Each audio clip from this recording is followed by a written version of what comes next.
If she dies out here, no one will notice. He said it without looking at me. Just kept his eyes on the highway ahead, one hand on the wheel, the other tapping the turn signal like he had all the time in the world. I didn't say anything back. Not then. My mouth went dry, my palms cold. Somewhere inside my chest, something collapsed quietly, like a shelf breaking in an empty pantry.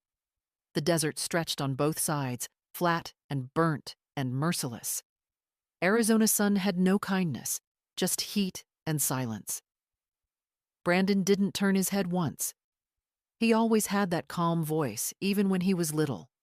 When he lied, when he stole, when he broke things and blamed the wind. I used to think it was charm. Now I knew better.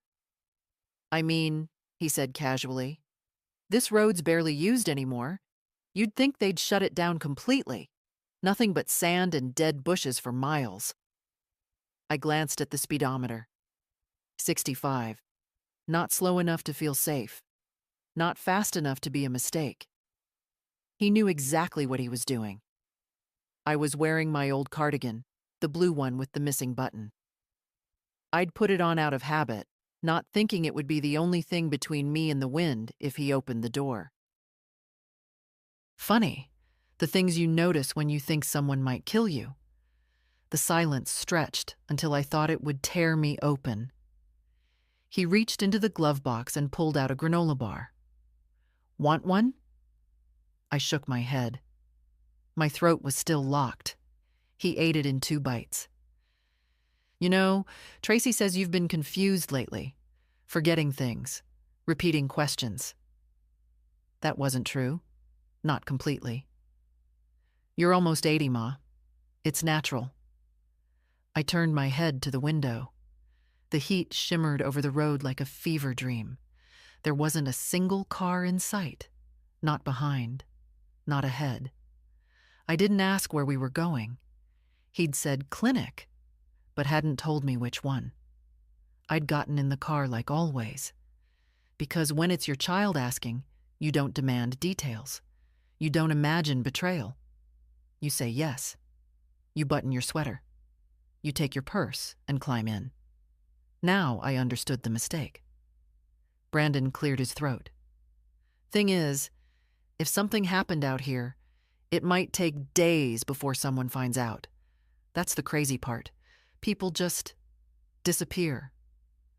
That was the moment I realized. He was testing how much I understood. He wanted to see if I'd react, if I'd panic. He was studying me like he did his clients, watching for signs of weakness. He'd always been good at finding the soft spots in people. He just never thought I'd stop being soft. We passed a faded mile marker. I stared at it like it might be the last thing I saw. Then, flashing lights. At first, I thought it was a mirage. The heat made everything blur. But no, behind us, unmistakably, a patrol car. The siren wasn't on, but the lights danced like a second sun. Brandon cursed under his breath.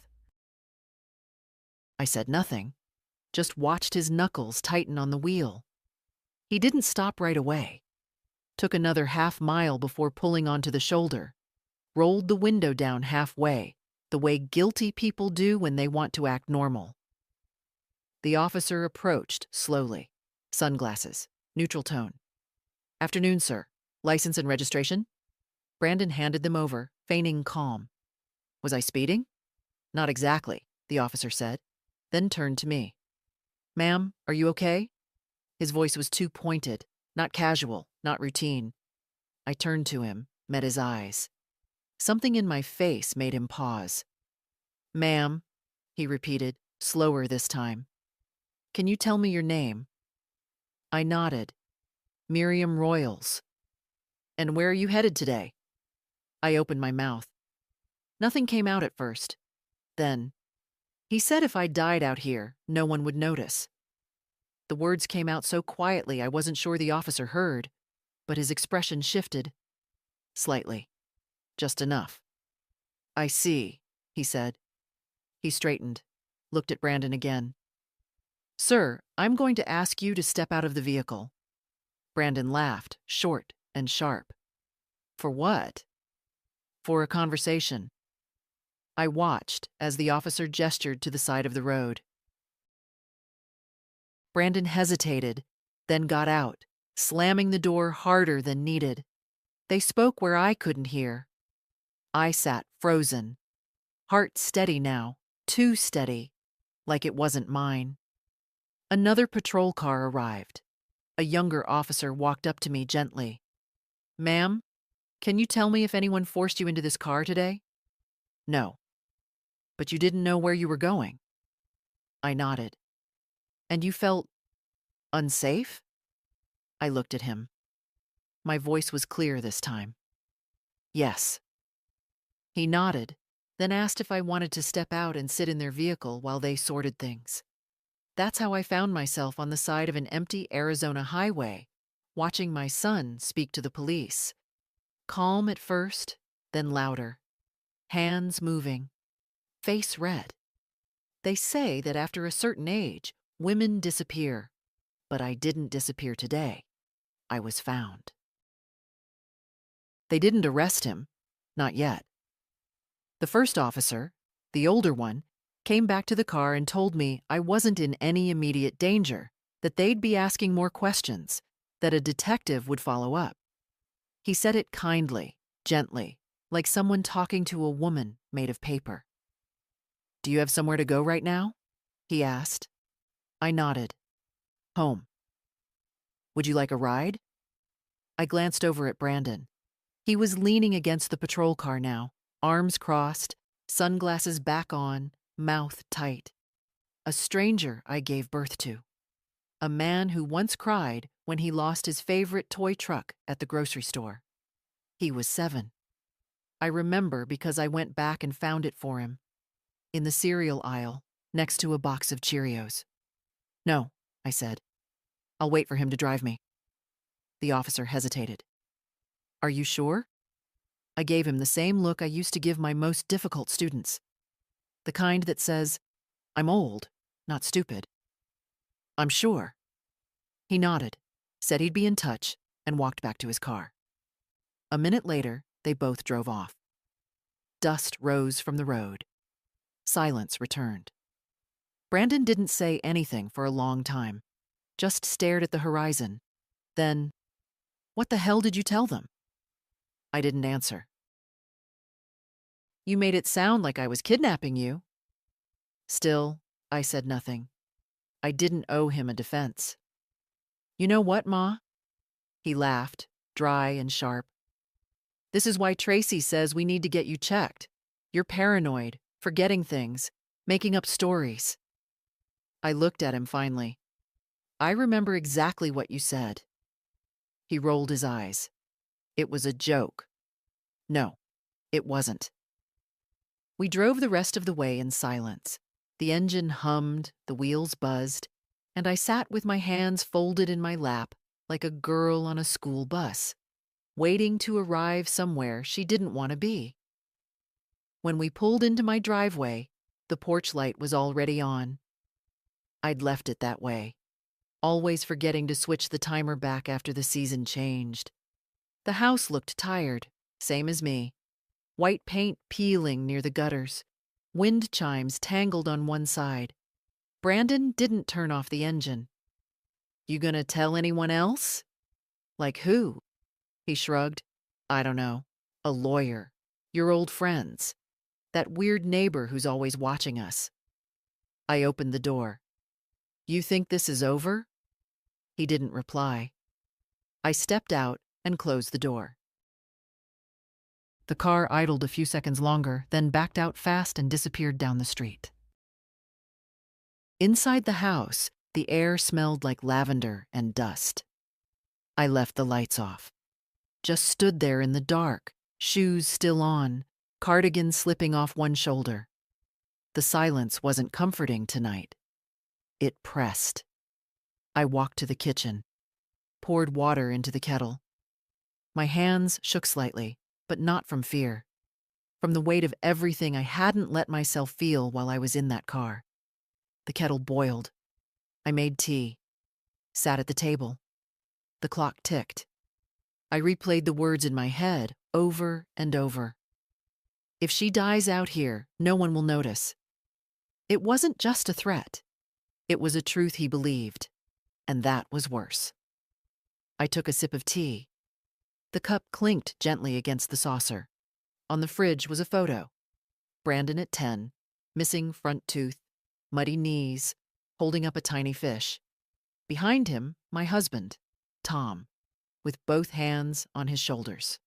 Tom's been gone 12 years now. Cancer, quick and cruel. He'd never have let things get this far. He'd never have let our son become the kind of man who drove his mother into the desert like an unwanted pet. But Tom wasn't here, and Brandon was. And now I had to decide, speak or stay silent, and wait for the next time. Because there would be a next time.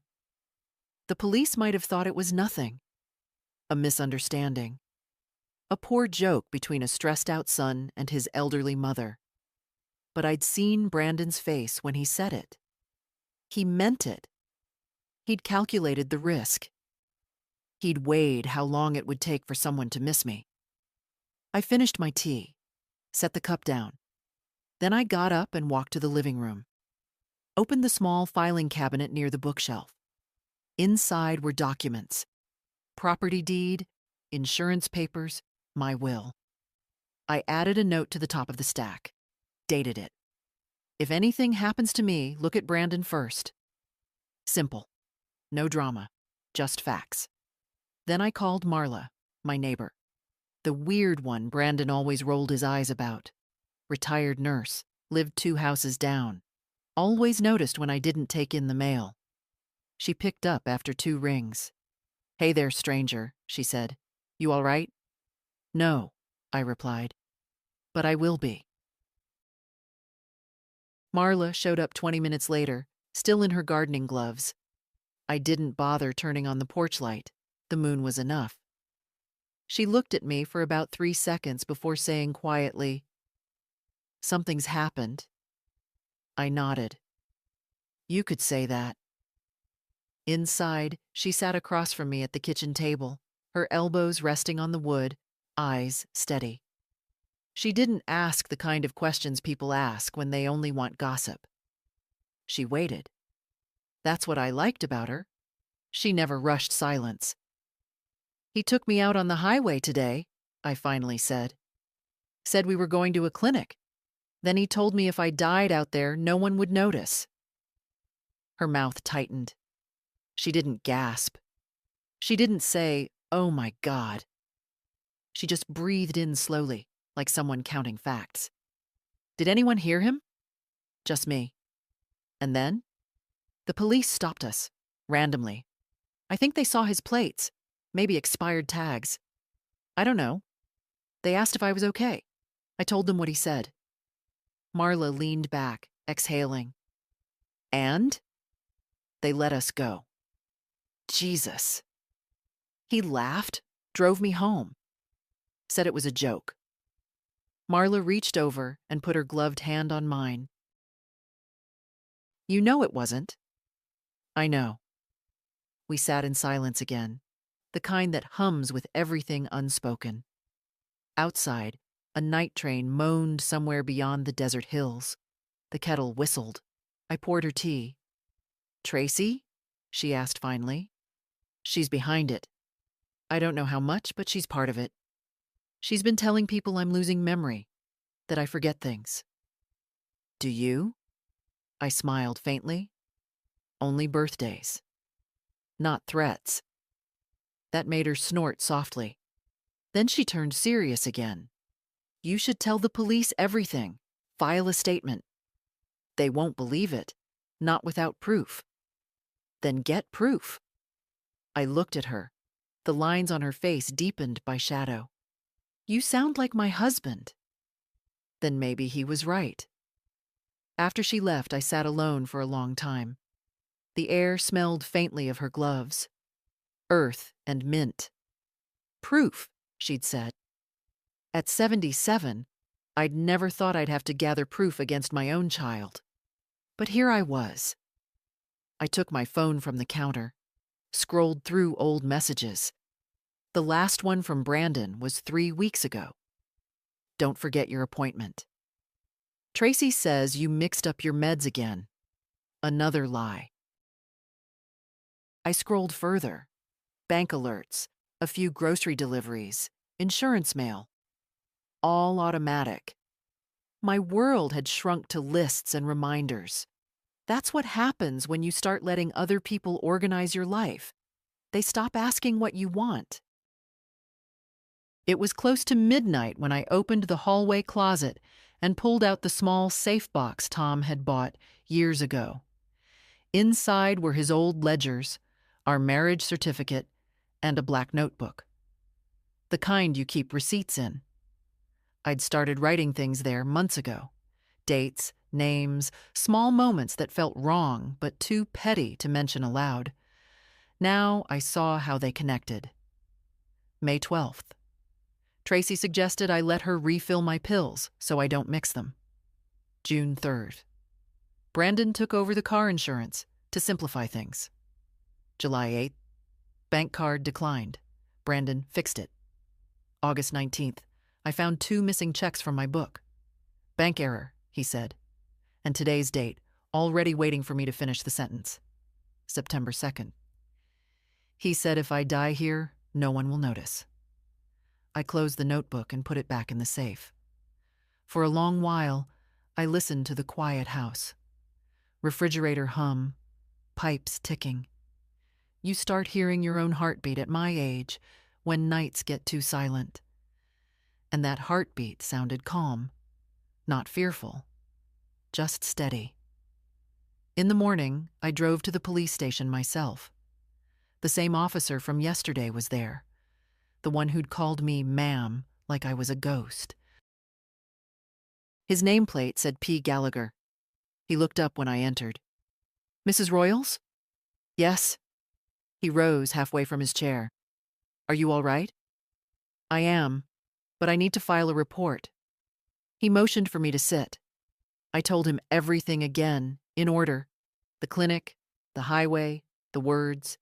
He kept writing, occasionally nodding. When I finished, he said quietly, You did the right thing coming in. Will anything happen to him? We'll have to investigate first. Did he ever hurt you physically?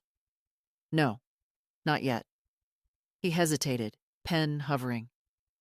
Do you believe he plans to? I met his eyes. I believe he's waiting for the right moment. He didn't write that down, just tapped the pen once and said, We'll start by checking his record. When I left the station, the sun was brutal again, the kind of heat that bleaches color out of everything. I sat in the car, engine off, and felt something like relief. Not because I was safe, but because I'd finally spoken. Before driving home, I stopped by the pharmacy. The young pharmacist looked startled when I asked for copies of my prescriptions. Is something wrong, Mrs. Royals? No, I said, not anymore. The first time I met Tracy, she brought lemon bars. That's her way of saying she's harmless, Marla said later. You should have been more worried. It was 6 months ago. Brandon had called ahead, said he was bringing someone. I remember I'd set out the good plates, wiped the picture frames, old habits. You grow up in a house where Sunday dinners mattered, and you never quite shake the need to straighten things before company arrives. Tracy came in all bright smiles and soft perfume, the kind that smells expensive without being obvious. She kissed the air next to my cheek and told me I had such a sweet little home. She was in her early 30s, maybe 32, blonde in that always fresh kind of way. Not a hair out of place, not a smudge on her flats. Her eyes flicked around my living room like a real estate agent taking mental notes. I hope you like lemon, she said, handing me a small plastic container. I bake when I'm nervous. I didn't know you were nervous, I replied. She laughed. Of course I am.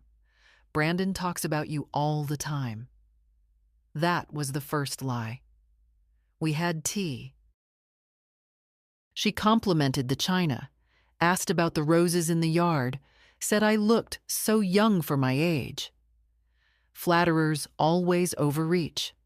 I was 77 then, with knees that cracked when I stood and hands that couldn't open pickle jars anymore.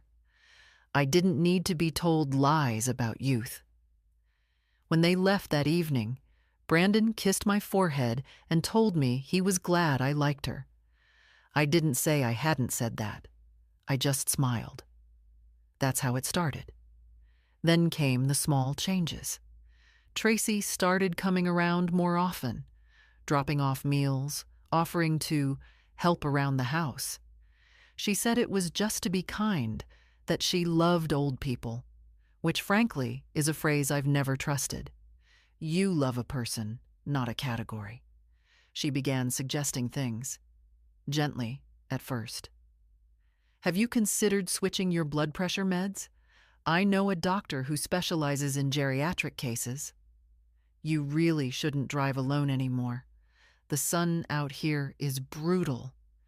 Brandon worries about you. We both do. Then she brought in a pill organizer, just so nothing gets mixed up. That was the second lie, because I hadn't mixed anything up, but I let it happen. That's the truth. I let her arrange the bottles, let her put her little handwritten stickers on each section. Morning, white, evening, blue. I even thanked her. The third time she came over with groceries, she brought her laptop. I've been helping seniors set up online banking, she said sweetly, so you don't have to go into the branch so much. She knew where I kept my folders. She watched which key I used on the filing cabinet, said she was only helping me set up automatic payments for your own comfort. I told her I didn't like strangers in my finances. She smiled. I'm not a stranger. I'm family now, aren't I? That was the third lie. It was subtle. So subtle it almost passed for kindness. If I'd been a little more tired, a little more desperate for company, I might have missed it completely. But I saw how she moved around the house, always glancing to see what I was reading, what I was writing, always asking twice if I needed help, once to offer, once to insist. You're lucky, Marla said one day. Most folks your age don't get this kind of attention. Is it luck, I asked, if it feels like someone's measuring you for a box? Marla didn't answer. The last visit before the drive, the highway day, Tracy came alone. Said Brandon was busy with a call. She brought a folder. Just a few things we want to prepare, in case of emergencies.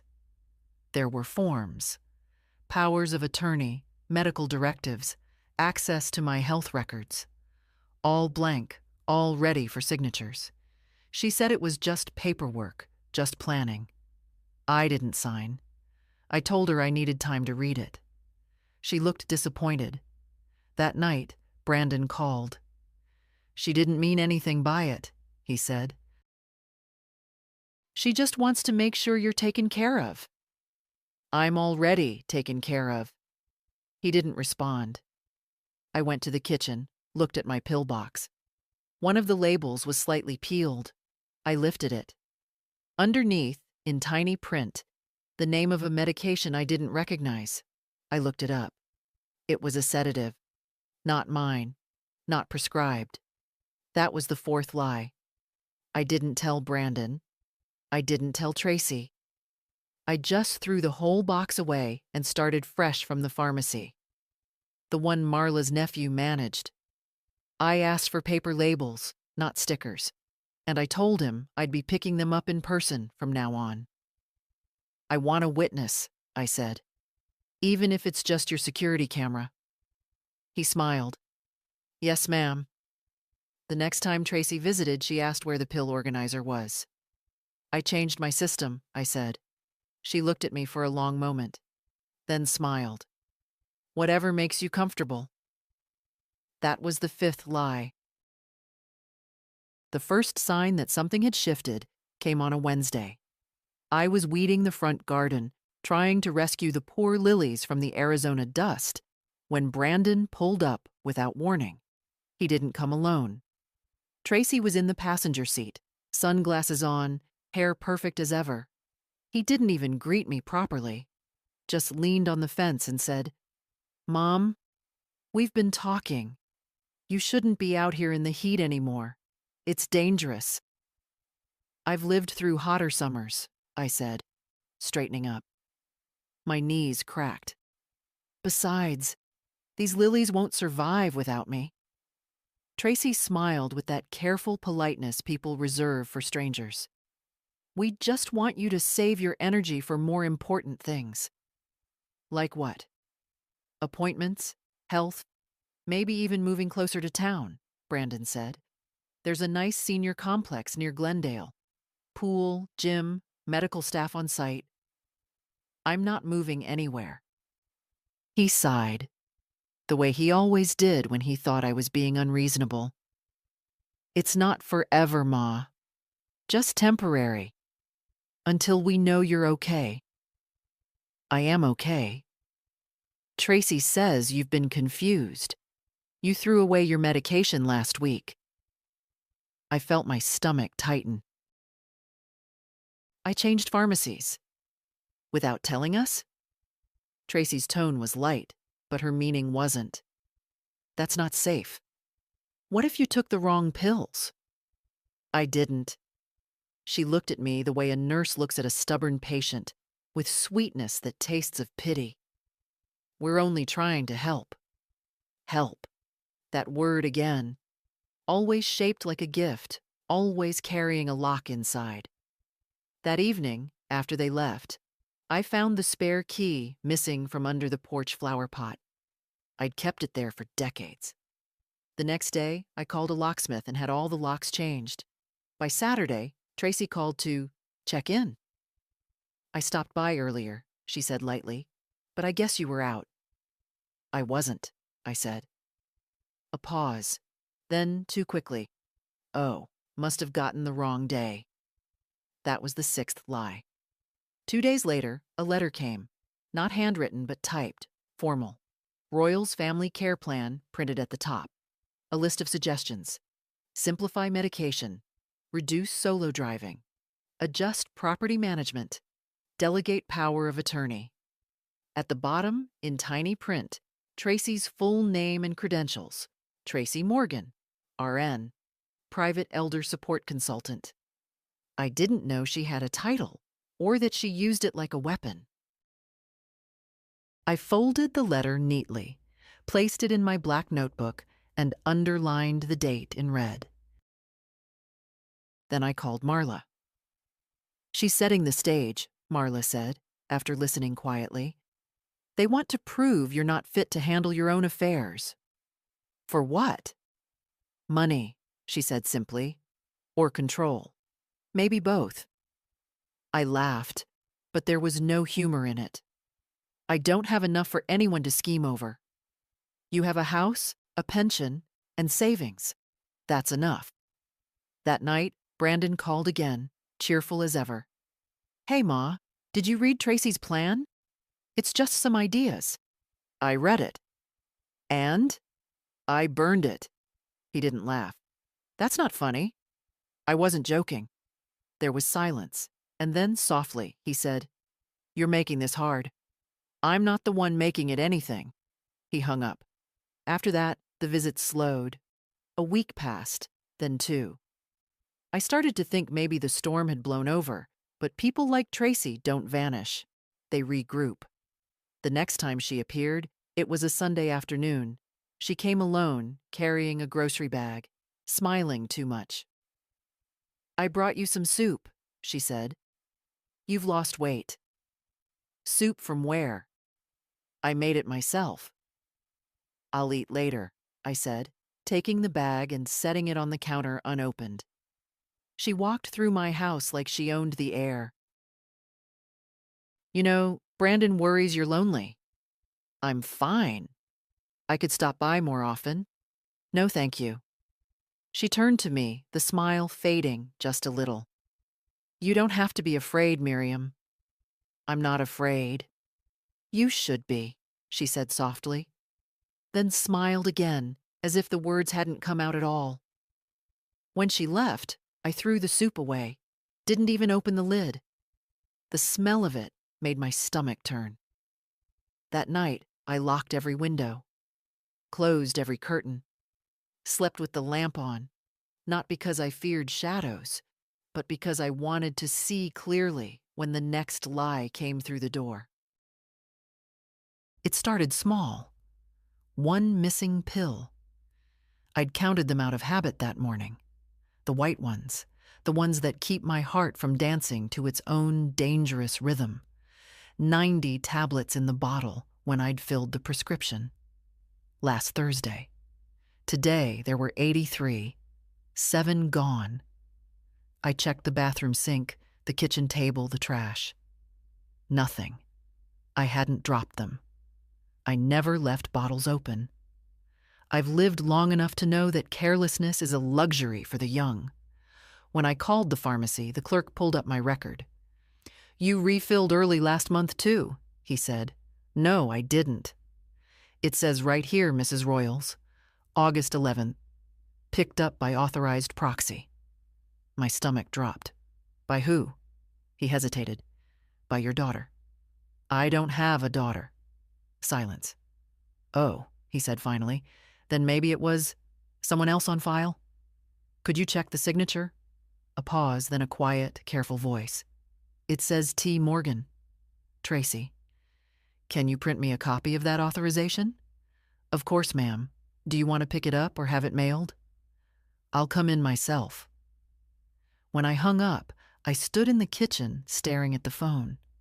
For a moment, I thought about calling Brandon. Then I remembered the way he said, "You're making this hard." No, I wasn't calling him. I was done asking permission to exist. I drove straight to the pharmacy. The young pharmacist, a polite man with kind eyes, printed the copy and slid it across the counter.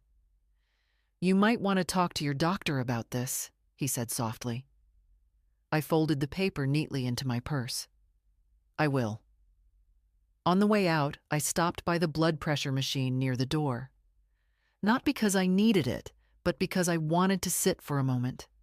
Think. Someone had used my name, my records, my prescriptions. Someone wanted control over what went into my body. That wasn't care. That was a cage. When I got home, I checked everything. Every bottle, every drawer, every scrap of paper. In the medicine cabinet, I found an unfamiliar orange bottle pushed behind the mouthwash. The label had my name. But the medication wasn't mine. Lorazepam, a strong tranquilizer. Unprescribed. That was the 7th lie. I put it on the counter. Watched it gleam under the kitchen light. Then I heard a car door slam outside. I froze. It was Brandon. No warning, as usual. He came in calling, "Ma? You home?" Like it was still his house. He walked into the kitchen and saw the bottle. For a moment, just one, he flinched. The tiniest flicker of panic. "Where'd you get that?" he asked. "You tell me." He frowned. "Must be a mix-up. Pharmacy error." "Again?" He didn't answer, just moved toward it like he meant to take it. I picked it up first. "I'll keep this," I said. "Ma, come on." "Don't." He looked at me the way a son shouldn't look at his mother. Calculating, impatient. "You're starting to sound paranoid." Better paranoid than dead. That stopped him. He took a step back, hands raised. "No one's trying to hurt you." "Then why is Tracy signing for my prescriptions?" He blinked. "What?" "Pharmacy gave me the record. Her signature's on it." He opened his mouth, then shut it. That was all the confirmation I needed. "I'll be calling my doctor tomorrow," I said. "You don't need to worry about my health anymore." His voice was quiet when he finally spoke. You're making mistakes, Ma. Big ones. I've made plenty, but not this one. He turned for the door. You should rest. I'm done restin'. He hesitated in the doorway, then muttered, Tracy was right, and left. When the car disappeared, I locked the door, leaned against it, and laughed. Not because anything was funny, but because something in me had finally cracked open. It wasn't fear that came out. It was air. Clear, cold air. Freedom. I sat at the table again and wrote another line in my black notebook. September 14th. Found unauthorized medication in cabinet. Confirmed pharmacy forgery. Brandon involved. Then I took a photograph of the bottle and the paper, sent them to my email. Evidence for later. That night, I didn't sleep much. Every creak in the house sounded like footsteps. Every car on the street felt like a warning. But beneath all that, there was a calm, steady rhythm in my chest. Not fear. Preparation. At dawn, I brewed coffee and watched the sky turn from purple to gold. My reflection in the window looked like a stranger I used to know. Thinner, older, but awake. Marla came over just after 8, holding 2 muffins. You look like you haven't slept, she said. I haven't? Bad night? Important night. She set the muffins down. You found something, didn't you? I nodded. Enough to make it real. She poured us both coffee. So what now? Now, I said. We stop pretending. Marla stayed for almost 2 hours that morning. She didn't rush me, didn't interrupt. She just listened. To the words and to the pauses between them. When I finished telling her everything, the missing pills, the fake prescription, the forged signature, she sat back in her chair, folding her arms. All right, she said. Then it's time we stop waiting for them to make the next move. She was calm in a way that made me calmer. You still got that safe box of yours? Yes. Then gather every scrap of paper you've got. Statements, receipts, photos, whatever touches Brandon or that woman. Put it all inside. Don't throw away anything, and get copies. Digital, if you can. I already started, I said. She smiled, the corner of her mouth twitching. Of course you did. We drank coffee while the morning heat thickened outside. The sound of cicadas filled the air like static. Marla, I said quietly, you think they're trying to get rid of me? Her answer was simple. Yes. Not just my money? They already have your money in reach. What they don't have is control. That's what they want. I stared at the coffee in my cup. My son. My only son. Your son's grown, she said. But that woman, she knows how to push him. You stopped being a person to her the minute you said no. For a moment, I hated that she was right. But then again, the truth is the only thing that doesn't rot. By noon, she'd helped me pull out boxes from the closet. Old tax forms, hospital bills, insurance letters. We stacked everything on the table. I could see my whole life in that paper. Every decision, every proof of existence. While we sorted, Marla looked up suddenly. Do they have your house deed? No. Tom and I kept that separate. Originals in the bank box. Good. Don't let them near it. I smiled faintly. They'll try. They'll fail. That afternoon, she brought her nephew, the same one from the pharmacy. His name was Andrew, mid-30s, quiet, respectful. He came with a laptop and a small scanner. We're going to make backups, Marla said. Cloud storage. That way, even if they get into your house, they can't erase what's already out there. Andrew nodded politely. Ma'am, I'll set it all up. You'll have copies of every file, locked behind a password only you know. Thank you, I said. He smiled. Marla said you're not someone who lets people push her around. She's right. For the next hour, the small house hummed with the soft buzz of scanning. Paper in, paper out. I labeled every file myself. Evidence 1, Evidence 2, medical forgery, unauthorized refill. It felt strange, almost sacred, like documenting a crime scene where I was both victim and witness. Before Andrew left, he showed me how to access everything. If anything happens, he said, these files can be sent straight to the police or your lawyer. My lawyer's dead, I said, but I'll find another one. Marla squeezed my hand. You'll find the right one. When they left, I walked through the house, room by room, as if seeing it for the first time. Every chair, every crack in the wall, every photo, all of it had been part of my quiet, ordinary life. And now it was a battlefield. On Tom's old desk, I found his watch. Silver, scratched, still ticking. He used to say, "You can't control time, Miriam. You can only use what's left of it." I put it on. It still fit. That evening, the phone rang. I didn't pick up. It rang again. And again. When I finally looked, it was Brandon, then Tracy, then an unknown number. I turned the phone off. At 9, a knock at the door. I peeked through the curtain.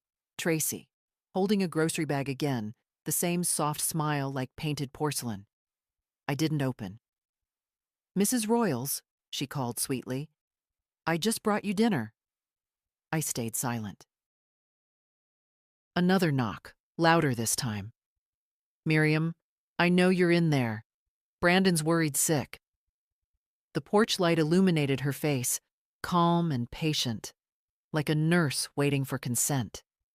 When she realized I wouldn't come out, she sighed audibly. "You're making this hard, you know that? You can't keep avoiding us forever." Her words lingered in the heat. Then the sound of footsteps and her car starting. When the silence settled again, I went to the black notebook. September 18th. Tracy attempted contact at 9 p.m., claimed concern, refused entry, evidence secured. My handwriting looked different, sharper, tighter. I traced the letters with my finger and whispered, "No one's taking me quietly." Before bed, I put a chair under the front door handle. Not because it would stop anyone, but because it made me feel like I still had a say in who came in. Lying in the dim light, I thought about Marla's last words before she left. "People like that always think we're too old to fight. Let's prove them wrong." I smiled in the dark. For the first time in months, I slept without waking. She let herself in. I knew she would, eventually. Despite the locks I'd changed, despite the note I left for Brandon, despite the chair I'd started keeping against the door each night. Tracy found her way in. She waited for the perfect window, just like always. And that morning, I made the mistake of forgetting to check the back door after Marla left. I was in the kitchen when I heard the sound. A soft click, then heels on the floor, not knocking, not calling my name, just entry. I turned around. She was already halfway into the room, holding another grocery bag. Her face was composed, bright, as if we'd spoken yesterday about lunch plans. "Good morning, Miriam," she said. "You left your phone off again." I stared at her. "No, hello?" Still silent. She placed the bag on the counter, as if this were her home. "I brought almond milk, your favorite, and eggs, and some of that Greek yogurt you like." "How did you get in?" She looked up, surprised by the question. "Brandon had a spare. He worries when you don't answer." "You shouldn't be here." She smiled. "Come on now. Let's not pretend you don't need the help." Everyone slips sometimes. I didn't slip. Tracy walked toward the fridge, casually opening it. It's hot out. You really shouldn't be out of bed much. Your circulation's already. I stepped between her and the fridge door. I said, you shouldn't be here. That smile again, brittle around the edges. I'm trying to keep you safe. You forged my name at the pharmacy. That stopped her, for half a breath. Then, that was a misunderstanding. Brandon thought, you signed my name, picked up sedatives I wasn't prescribed, put them in my cabinet. She tilted her head. Maybe you forgot. No, I said calmly. I didn't. I documented everything. Dates, names, bottles, copies made, evidence secured. Her face shifted then, just slightly. Not fear, not yet. But recalculation. You're being dramatic. I didn't flinch. You're being criminal. For a moment, the silence between us was thick as syrup. Then she exhaled sharply and dropped the smile. You know, she said, you could make this easier. You really could. How? By letting go. You're tired. You're alone. Brandon's trying to do right by you. Brandon hasn't done anything right by me since he started listening to your voice more than his own. Her jaw tightened. I've been the only one keeping things from falling apart. You've been the one dismantling me piece by piece, with kindness. That made her laugh. Oh, please. You think you're some tragic heroine? You're old. Your memory's shaky. You forget things. You lose track of time. I remember every word you've said to me. Tracy stepped closer, too close. Her voice dropped low, flat. You really think anyone's going to take your side over mine? Some bitter old woman with a file folder? Yes, I said. Because I have time. And the truth. And just enough strength left to outlast you. She stared at me, and for a moment I saw it. The flicker of anger, cold and fast. Then it was gone. She straightened her blouse, picked up her purse. Well, she said lightly, if you're going to be hostile, I won't force my kindness on you. That's a relief. She paused in the doorway, hand on the frame. You should be careful, Miriam. At your age, accidents happen. I smiled. Then you should stay far away. She left without another word. I locked the door behind her. Then I went to the kitchen table, wrote another entry in my notebook. September 23rd. Home intrusion. Unlawful entry via spare key. Threats made. Witness, myself.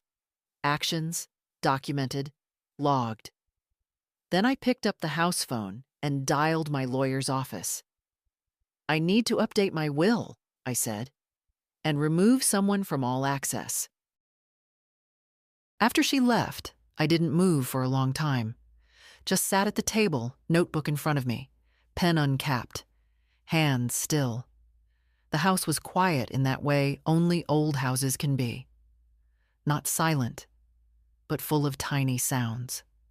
A settling floorboard, a faint hum from the fridge, the ticking of the wall clock Tom had bought for our 25th anniversary, still slightly off by 7 minutes, no matter how many times I fix it. 7 minutes. 34 years of marriage. 42 years of motherhood. And somehow, this is what's left. I got up and went to the hallway closet, the one I hadn't touched in months.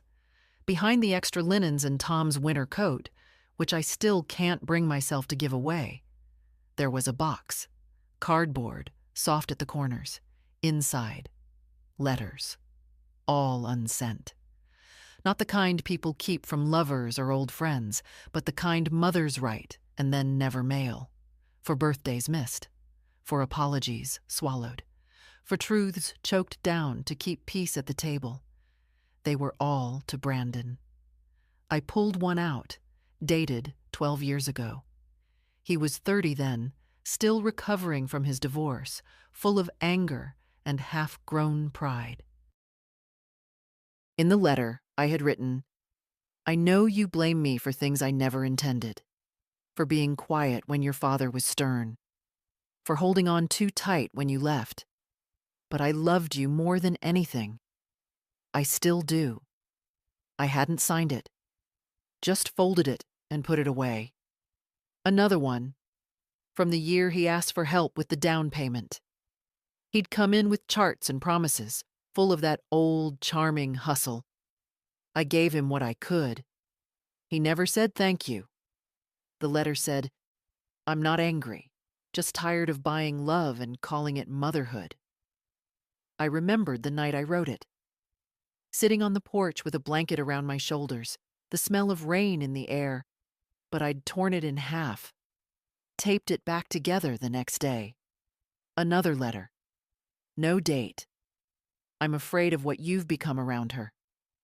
Not because you're cruel, but because you've learned how to ignore me with a smile. I raised you better than this. I just don't know if it took. I read them all. My own handwriting, different in each. Some tight with control. Others slanted, hurried, written in the kind of emotion that doesn't wait for neatness. I hadn't written anything like that in years. Not since Tracy arrived. And now, suddenly, I wanted to write again. But not a letter to him, a letter to myself. I took a fresh page and wrote, "You did not imagine this. You were not paranoid. You saw what you saw, heard what you heard. You were targeted, manipulated, minimized, and you were strong enough to notice before it was too late. You are not bitter.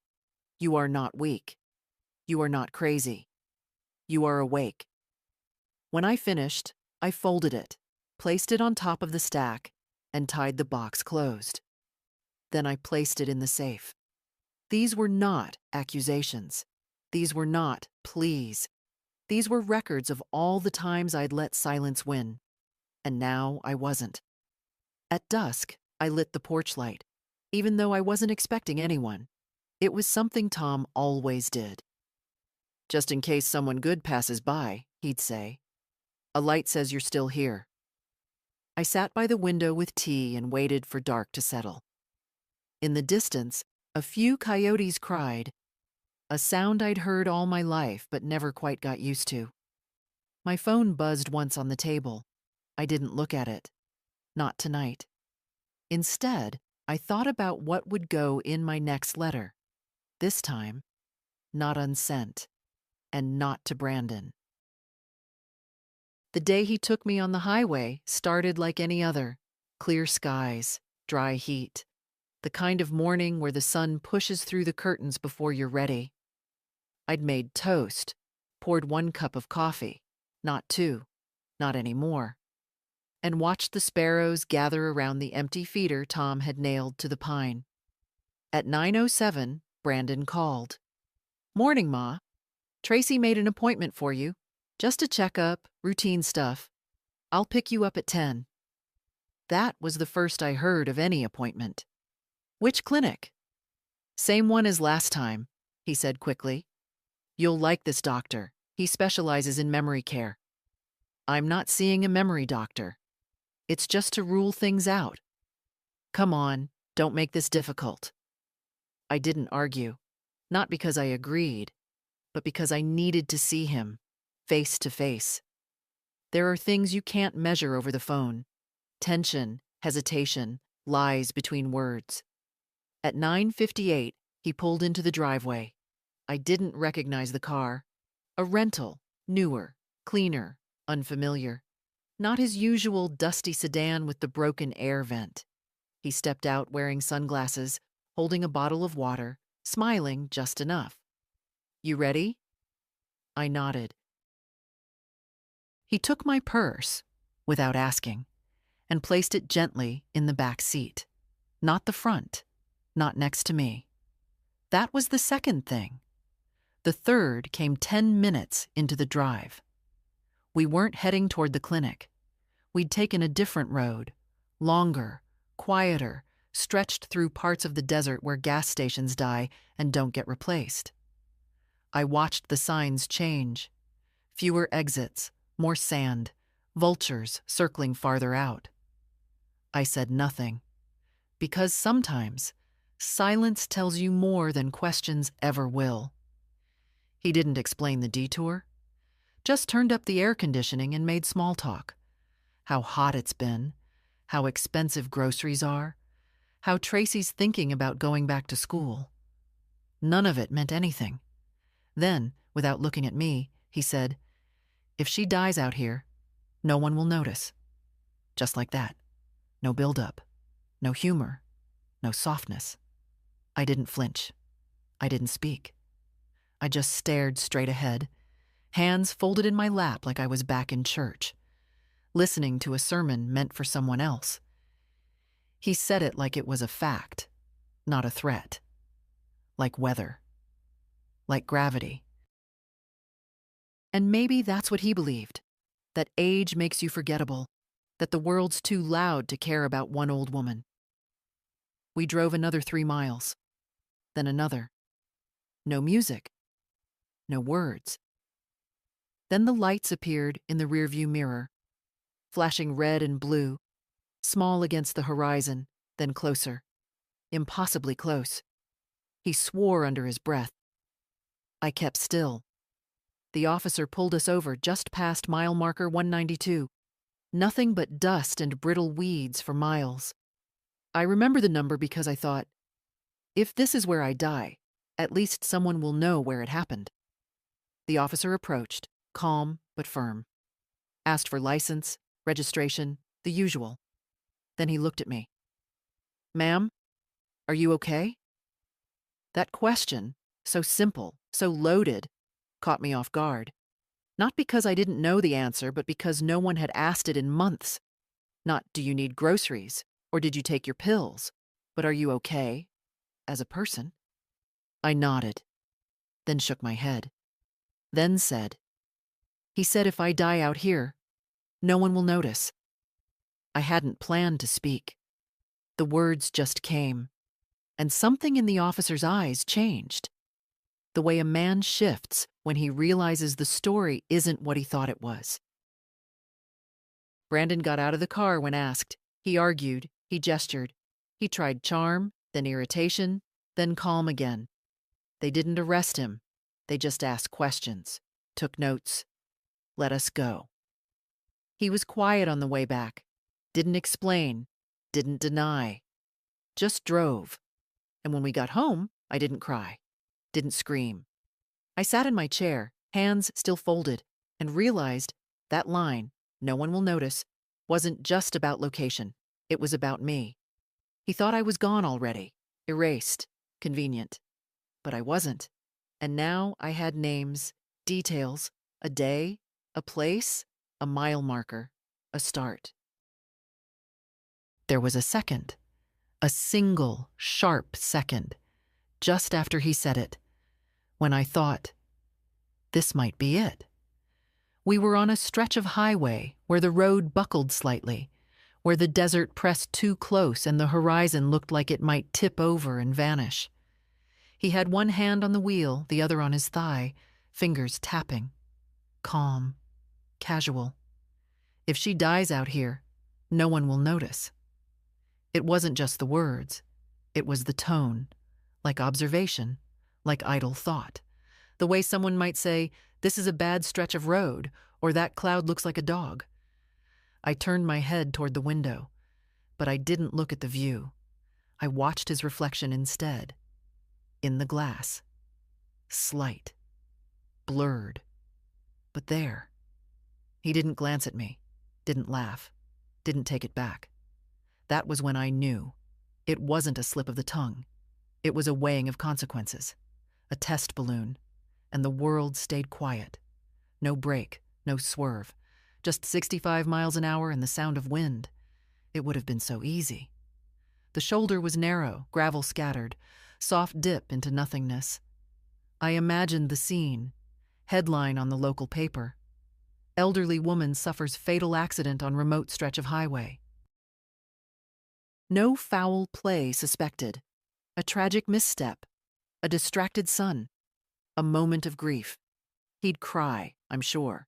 He always cried well, when needed. I thought of the chair he'd chosen for me in the car. Back seat, passenger side, no airbag, less visibility, easy to lean across and unbuckle, easy to forget. I'd asked nothing. He offered less. But what saved me, what always saves women like me, wasn't panic or luck. It was the years. You spend 7 decades watching how people move, how they circle what they want without saying it. You learn to read the weight of silence, the temperature of a room, the way kindness curdles just before it becomes something else. So I sat still, and I waited. He kept driving, talking, little things, weather, gas prices. You should sell the house, Ma. You'd be happier somewhere newer. He glanced at the rear view. You look tired. You made me tired. He didn't respond. I wanted to say so much more. That I knew what he was doing. That he'd broken something I can't describe. That no child should bring a parent to the edge of the world and call it care. But I didn't. Because you don't reason with someone mid-crime. Instead, I reached slowly for my bag. I opened the zipper just enough. Felt for the small recorder I'd buried under tissues. Marla's idea. Cheap, but good battery life. She'd bought 2. One for me, one for her brother's divorce hearings. It was already on. I didn't need it to catch the exact words. I just needed to catch his calm, the cold, the lack of anything. 32 minutes of driving, all of it documented. He didn't know. He pulled into a gas station somewhere near Sand Ridge, asked if I needed the restroom. I said no. He filled the tank in silence, didn't go inside, paid at the pump, got back in. Then the lights, red and blue, in the mirror. He flinched. I didn't. That moment, that tiny flinch, was everything I needed. Because it told me he knew he'd done something. Maybe not in action, but in thought, in plan. And now, someone else was watching. The officer stepped up, asked questions, looked at me like I was real. And when he asked if I was okay, I said what I hadn't planned to say. He said, "If I die out here, no one will notice." And that truth, spoken aloud, pulled the wheel back in my hands. I'd felt invisible for so long, I forgot that I could still be seen. They didn't arrest him that day, but they noticed him. That was enough for now. The next morning, I woke up before sunrise. The light was still thin, blue at the edges. I sat at the kitchen table, a cup of black coffee in front of me, the notebook open, the recorder beside it. I played it again, his voice, calm, unbothered, floating above the hum of the car. I let the words fill the room until they became part of the air. Then I turned it off. Marla came over at 7. "You didn't sleep," she said. "No." "You thinking?" "I'm remembering." She sat down, pulled her glasses from her pocket. "So what's next?" "I'm done reacting," I said. "Now I plan." She nodded. "Good." We made a list. Not of revenge, I'm too old for that kind of fire, but of protection, proof, clarity.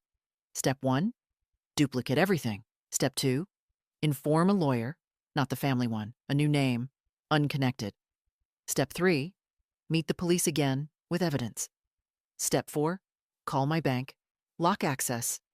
Step 5, rewrite my will. I could almost hear Tom's voice in my head. Order first, anger later. At 8, I called the police station. Officer Gallagher answered, the same one who'd stopped us. "Mrs. Royals," he said, "we were about to reach out to you. I've reviewed your statement." "I have more," I told him. "A recording and proof of forged prescriptions." He was silent for a moment. Then, "Can you come in today?" "I'll bring copies." Marla insisted on driving me. I let her. She parked out front and waited, engine running, hands gripping the wheel like she could protect me by willpower alone. Inside, the station was cooler than I remembered. Gallagher met me with a polite smile, led me to a small office with faded blinds. I laid the notebook, the recording, and the pharmacy paper on the table. He read everything slowly. When he reached the part about Tracy, he exhaled. You realize this could be considered attempted financial exploitation, possibly medical tampering. I realize, I said. He nodded. We'll need to interview your son. Do it properly, I said. Not gently. He'll lie if you give him space. Gallagher almost smiled. Understood. He asked if I was in immediate danger. No, I said. Not anymore. He doesn't know what I know. When we finished, he escorted me to the door. You've been through a lot, ma'am. I met his eyes. I'm still here. Back home, Marla made sandwiches neither of us ate. The house felt smaller now, but stronger, like it was on my side again. I called the bank next, told them to remove Brandon's co-access. The woman on the line hesitated. It appears your son made a recent withdrawal, she said. How recent? 2 days ago. How much? $6,000. The room tilted, then steadied. I took a slow breath. Understood, I said. Please freeze the account. By noon, I was at my lawyer's office, a woman named Judith Harris, mid-50s, sharp eyes, no patience for pleasantries. Marla had recommended her. What exactly do you want, Mrs. Royals? She asked. Protection, I said. And clarity. If I die tomorrow, everything goes to my grandson. Not to Brandon, not to her. Judith's pen scratched across the paper. Do you have proof of his actions? I brought it all. We went over every document, every forged note, every lie. When I finished, she looked at me differently.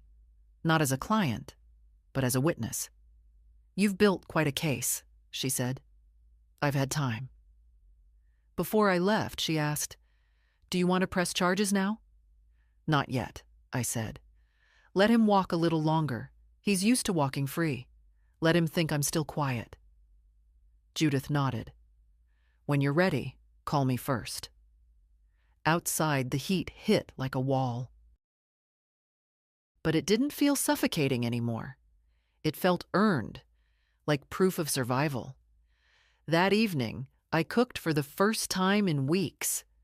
Nothing fancy, just chicken and potatoes, enough for 2. I ate one plate and packed the other into a container. I wrote Marla on the lid. The house was quiet. My body ached, but my mind was sharp. I'd done more in one day than I had in months. Before bed, I took Tom's photo from the mantel. I handled it, I whispered. The way you would have wanted. He smiled back, frozen in that old photograph. But I imagined his voice anyway. You didn't just handle it, Miriam. You took it back. I smiled too. Then I added one more note to my black book, the last line for the day, September 24th. They thought I'd fade quietly. Instead, I learned how to write my name in ink they can't erase. They called it a formal interview. Not a trial, not a charge. Just a quiet room with glass windows, 3 chairs, and a table too clean to feel safe. I wore my navy sweater, the one Tom liked, and brought nothing but the truth. Officer Gallagher met me at the door. You okay coming alone? He asked. I'm not alone, I said. I'm here with everything I know. He didn't argue. They'd already interviewed Brandon once. Separately. He'd played calm, they said. Cooperative, but thin on details. And when they mentioned the medication records, his hands had started to shake. Today was for my side. Official. Recorded. They offered me water. I declined. Gallagher sat to my left, A younger woman, uniform pressed to perfection, hair tied back, sat across. She introduced herself as Detective Morales, polite but not warm, the kind that doesn't flinch from ugly stories. "Mrs. Royals," she said, "this interview is being recorded. You are not under investigation. You are providing a statement related to potential criminal behavior by Brandon Royals and Tracy Morgan. Do you understand?" "I do." She pressed the recorder. The red light blinked. Then she said, "Please begin." And I did. I told them everything. No drama, no tears, just the facts. The pills, the forged signature, the drive, the voice recorder, the line on the highway, the way they crept in under the word help, the way they made care feel like confinement. I gave names, dates, times. I read aloud from my notebook. Let them hear the rhythm of each entry. Let them feel the weight of a woman who's been watching too long. When I described the highway, his voice saying if she dies out here, no one will notice. Morales leaned forward slightly, not a twitch of surprise, just a change in air. "Do you believe he intended to harm you?" "I believe he didn't care if I disappeared," I said. "And that's close enough." "Do you fear retaliation?" "I expect it," I said, "but I'm not afraid of it anymore." There was a long pause then, not uncomfortable, just full. Gallagher cleared his throat. "You mentioned in your written statement that you never signed power of attorney. That correct?" "Yes." "Yet he claimed to have medical authority over you during last year's checkup." "I never gave him that." "And Tracy?" "She tried to get me to sign. Brought forms. I refused." Gallagher nodded slowly. "And she picked up your medication how many times?" "3 that I can prove." He exchanged a look with Morales. She closed her notebook. "Thank you, Mrs. Royals," she said. "You've been incredibly clear." I smiled, just slightly. "I've had practice." She hesitated, then asked, "Is there anything else you want us to know? Anything off record?" I looked her in the eye. "I remember everything," I said. "Even when they told me I didn't. I remembered." Silence again. Then Morales stood. "You're not the first case like this," she said. "But you're the first we've seen come in prepared." I didn't feel pride, just steadiness. Outside, the sun was hot again, but less cruel. Marla waited in the car, knitting half a scarf she'd never finish. "You done?" she asked. "For now." She started the engine. "They'll press charges?" "They're close." "You okay?" I nodded. "I'm tired, but it's the right kind of tired." She handed me a folded paper. "Got this at the post office this morning. It's from him." Brandon's handwriting, sharp, rushed. I didn't open it. I held it in my lap the whole ride home, but never unfolded it. Some words come too late to matter. That evening, I sat by the window. Tea warm in my hands, porch light on. I watched a neighbor's child ride her bike in circles, laughing without checking behind her. That kind of safety, it used to be mine. I wanted it again. Not the childhood part, just the part where you believe no one's coming for your quiet. Before bed, I wrote my last line of the day. September 28th. They asked if I remembered. I do. I always did. I just finally said it loud enough for someone else to believe. They called a week later. Detective Morales, her voice steady but gentler this time. "Mrs. Royals, we've concluded the first phase of the investigation. We'll be pressing charges. 2 counts. Prescription fraud and attempted financial exploitation. We're adding a third if the DA agrees, attempted harm of a dependent elder." For a second, I didn't breathe. Then I said, "So it's real now." "It's real," she said. "He won't be allowed near you during the process. We've issued a no-contact order. You'll be safe." Safe.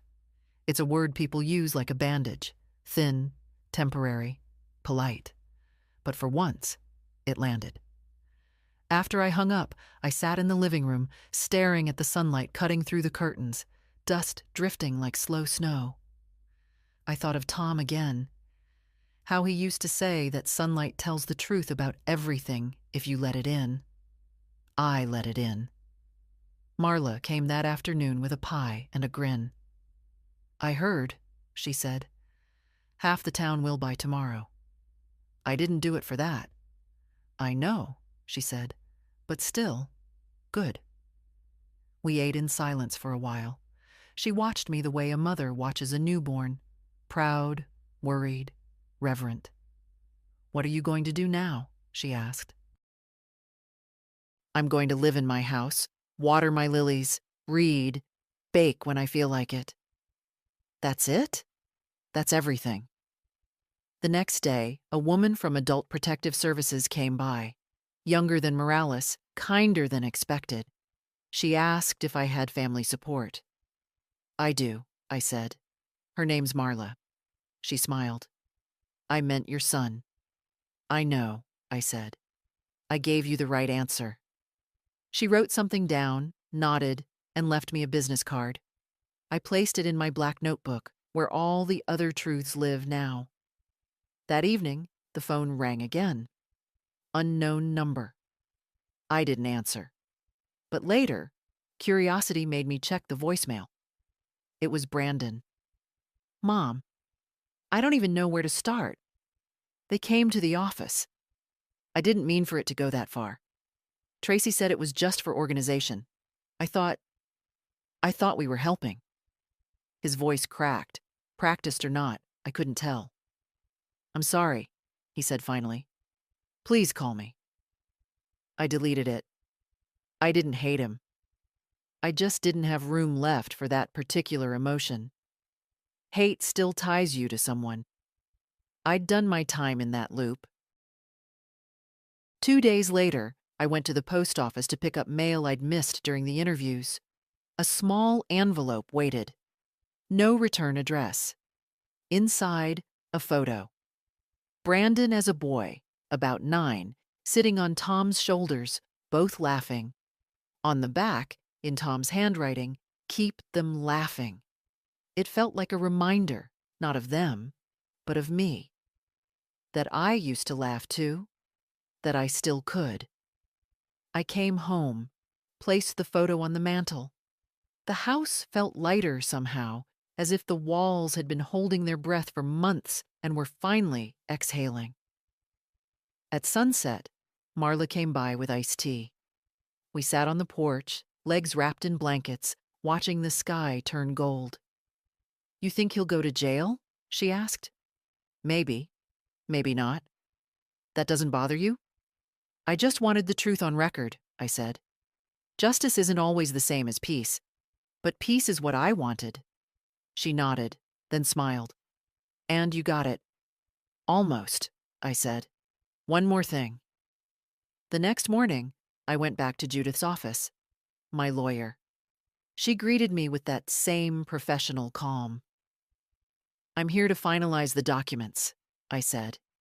She slid the folder across the desk. "Your will." Updated, notarized, witnessed. I read through every line. My house, to my grandson. My savings, to charity. My belongings, left as they are. Brandon's name nowhere on the page. Judith asked quietly, "You're sure?" "Yes," I said. "This is what fairness looks like when it's late but still alive." She nodded and signed her part. Outside, the air smelled of rain, rare for October. I walked to my car slowly, the way you walk when there's nothing chasing you anymore. That night, I sat by the window again, porch light glowing softly, notebook open. I flipped to the last filled page, the one where I'd written, "They thought I'd fade quietly. Under it, I wrote, October 3rd. They noticed. The law noticed. The world noticed. I am seen again, and I'm still here, in my house, under my own name. I closed the notebook. For the first time, it didn't feel like a record of pain. It felt like proof of survival. The summer finally broke. By mid-October, the desert softened.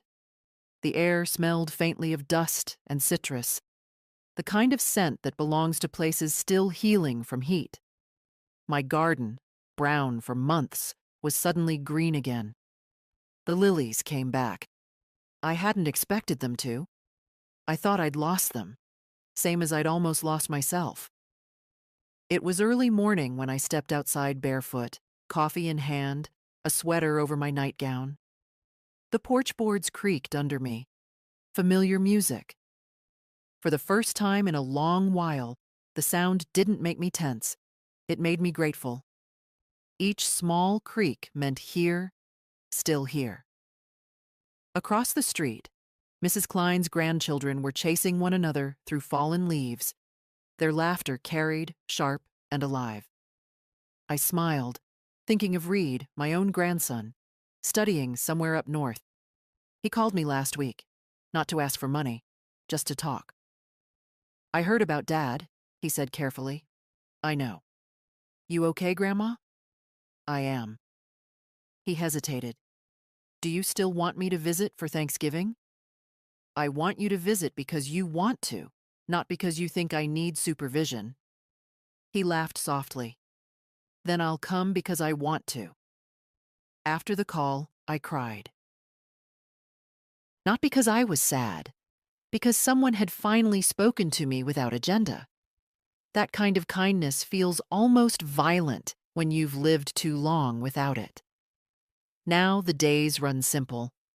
I wake with the sun, feed the birds, read the paper. Marla still drops by every other afternoon, pretending it's for tea, though it's really to check that I'm not bored. We gossip about the neighbors, plant herbs, argue about crossword clues. Sometimes we sit in silence, the kind that's full rather than empty. Brandon hasn't called again. I don't know where he is, and I don't ask. The police keep me updated. Formal, distant, professional. They say the case will take time. I tell them time is what I have most of. Tracy's license was suspended. That small victory felt heavier than I expected. Not because I wanted revenge, but because it meant she couldn't reach someone else's mother the way she reached me. Judith, my lawyer, mailed me certified copies of every document. The will, the statement, the recordings logged as evidence. I keep them in a folder labeled Things I Did Right. It sits where Tom's watch used to be. I like to think he'd approve of the trade. Sometimes, in the evenings, I still hear the highway faintly from here, the hum of trucks heading toward nowhere. It doesn't frighten me now. I imagine each set of headlights carrying someone like me, a woman remembering the pieces she refused to surrender. The other night, Marla asked, "Do you ever wish you hadn't found out? That you could have just gone on believing they cared?" I thought about it. No, I said finally. Lies are like dim light. They make everything softer, but you start bumping into furniture. Truth hurts, but at least you stop bleeding in the dark. She whistled low. You should write that down. I just did. After she left, I sat on the porch long after dark. The sky was a wide bruise of violet and silver. Somewhere far off, a coyote called. I answered in my head, I hear you. I'm still here too. I thought of all the women like me, quiet, polite, told to trust, told not to make trouble. Women who disappear while still breathing. Maybe they don't even know they're fading until one day someone calls them confused instead of mom. To them I'd say this: we are not frail for remembering. We are not foolish for trusting once. We are dangerous only because we finally speak. The house clock struck 9, still 7 minutes slow. I let it stay that way. Some things deserve to remain imperfect. They remind you time is real. Before bed, I opened my notebook for the last entry. October 20th. The lilies bloomed again. The light found its way through. They thought my silence was surrender. It was preparation. I am not waiting to be noticed anymore. I notice myself. I closed it, placed it on the shelf beside Tom's photograph, and turned off the lamp. The porch light stayed on, just in case someone good passes by. And if anyone reads this, anyone with a mother, a grandmother, or a quiet old woman next door, check in. Ask if she's okay, not if she's taking her pills. Sit. Listen. Believe her the first time. Because if she ever goes missing, you'll want to know you noticed her while she was still alive. If this story reached you, share it. Tell someone about Miriam. Tell them we're still here.